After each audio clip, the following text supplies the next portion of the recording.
Hello friends, welcome back to बेबूज़ mom channel. Friends, मैं आज आप सभी के साथ बहुत ही इंपॉर्टेंट टॉपिक डिस्कस कर रही हूँ।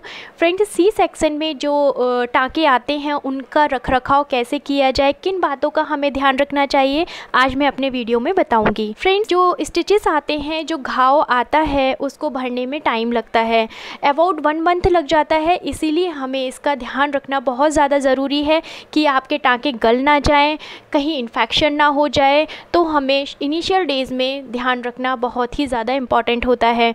क्या क्या ध्यान रखना ज़रूरी है वो मैं पॉइंट वाइज आपको बता रही हूँ। जब आपका सी सेक्शन होता है तो अबाउट अ वीक डॉक्टर भी बोलते हैं और हमारे घर वाले भी बोलते हैं कि हमें नहाना नहीं चाहिए। नहाना नहीं चाहिए, इसका एक ही रीज़न होता है कि स्टिचेस पे पानी ना जाए। अगर आपके टाँकों पे पानी जाएगा तो इन्फेक्शन होने के चांसेस बढ़ जाते हैं, आपके घाव भरने में प्रॉब्लम हो सकती है। इसीलिए रिकमेंड किया जाता है कि बाथ लेना अवॉइड किया जाए इनिशियल डेज़ में। अगर आप बाथ लेते भी हैं तो प्रॉपर ध्यान रखना है कि आपके टाँकों पे पानी ना जाए। इसके बाद जब आप 10 डेज़ करीब गुजर जाते हैं, उसके बाद जब आप प्रॉपर बाथ लेना शुरू कर देते हैं तो आपको हमेशा ध्यान रखना है कि आपको सोपी वाटर से, मतलब साबुन के पानी से स्टिचेस को क्लीन करना है, फिर उसको ड्राई छोड़ना है, मतलब सूखने देना है। ऐसा नहीं है कि गीला छोड़ दें। इसलिए स्टिचेस को क्लीन रखना और ड्राई रखना बहुत ज़्यादा ज़रूरी हो जाता है। जब भी आपकी ड्रेसिंग होती है तो उस एरिया को क्लीन करना है, ड्राई करना है, उसके बाद ही ड्रेसिंग करवानी है। आपके डॉक्टर ने जो भी ऑइंटमेंट आपको प्रिस्क्राइब किया है तो स्टिचेस वाली जगह को क्लीन करके ही उसे अप्लाई करना है। आपके डॉक्टर ने जो भी मेडिसिन प्रिस्क्राइब की हैं उनका फुल कोर्स लेना बहुत ज़्यादा ज़रूरी होता है। इनिशियल डेज़ में 5 डेज़ का एंटीबायोटिक कोर्स मिलता है, उसको फुल लेना ज़रूरी है। और जो भी आपको कैल्शियम, आयरन और मल्टीविटामिन की दवाइयाँ मिलती हैं उनको भी पूरी जर्नी में आपको लेना है जब तक कि आपके डॉक्टर बोलते हैं। तो इन सभी चीज़ों का, जो इनिशियल लेवल की चीज़ें हैं, इन सभी चीज़ों का ध्यान रखना आपको बहुत ज़्यादा ज़रूरी है। इससे आपके स्टिचेस भरने में हेल्प मिलती है और इन्फेक्शन होने के चांसेस भी बहुत कम हो जाते हैं। अब आप घर चले जाते हैं तो घर में आपको किन किन चीज़ों का ध्यान रखना है ये भी मैं आपको बता देती हूँ। जब हम घर जाते हैं तो कुछ ना कुछ वर्कआउट करना शुरू कर देते हैं, घर के काम करना शुरू कर देते हैं। तो जब भी आप कोई फिजिकल एक्टिविटी कर रहे हो तो आपको एब्डोमिनल बेल्ट पहनना ज़रूरी है। एब्डोमिनल बेल्ट पहनने से क्या होता है कि आपके स्टिचेस पे प्रेशर नहीं पड़ता है, इससे स्टिचेस गलने के चांसेस कम हो जाते हैं। कई बार सी सेक्शन के बाद आफ्टर डिलीवरी खांसी हो जाती है।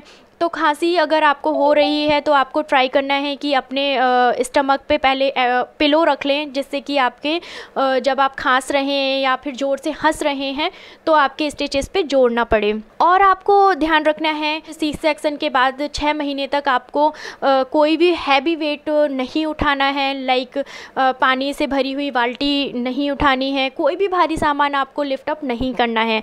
इससे आपके स्टिचेस ख़राब होने के पूरे चांसेस रहते हैं। इसलिए ऑलवेज अवॉइड करना है कि कोई भी आप भारी चीज़ ना उठाएं। नेक्स्ट चीज़ आपको जो फॉलो करनी है, जिसका ध्यान रखना है, आप जब भी कोई काम करते हैं तो आपको स्ट्रेट रहकर ही करना है, मतलब ट्राई करना है कि आप फॉरवर्ड बेंडिंग ना करें।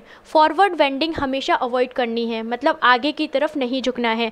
आगे की तरफ झुक के अगर आप काम करेंगे तो आपके स्टिचेस ख़राब होने के चांसेस रहते हैं। जब भी आपको वक्त मिलता है ट्राई कीजिए कि ज़्यादा से ज़्यादा रेस्ट करें, क्योंकि रेस्ट करने से आपके स्टिचेस भरने के चांसेस बढ़ जाते हैं और आपका घाव भी अच्छे से भर जाता है। वैसे भी सी सेक्शन के बाद ये बोला जाता है कि जितना ज़्यादा माँ रेस्ट करेगी वो बेबी के लिए भी अच्छा होगा, आपके लिए भी अच्छा होगा।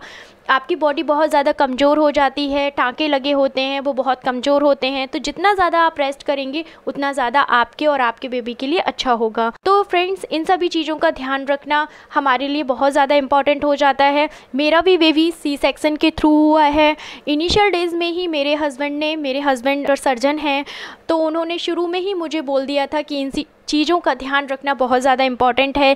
इसीलिए मुझे 1 महीने के अंदर ही बहुत ही ज़्यादा रिलैक्स फील हुआ, मुझे फील ही नहीं हुआ कि मुझे स्टिचेस लगे हैं। इसलिए अगर आप भी सभी चीज़ों का ध्यान रखेंगे तो आपकी ये जो इनिशियल जर्नी है बहुत ही स्मूथ निकलेगी। स्टिचेस ख़राब होने से जो प्रॉब्लम आप फेस कर सकते हैं इन फ्यूचर, उसको अवॉइड किया जा सकता है इनिशियल डेज़ में। इसलिए इनिशियल डेज़ में कहते हैं कि अपना ध्यान रखना बहुत ज़्यादा ज़रूरी है। अच्छे से स्टिचेस भर जाने दो, फिर आप अपनी नॉर्मल लाइफ स्टाइल में फिर आप वापस आ सकते हैं।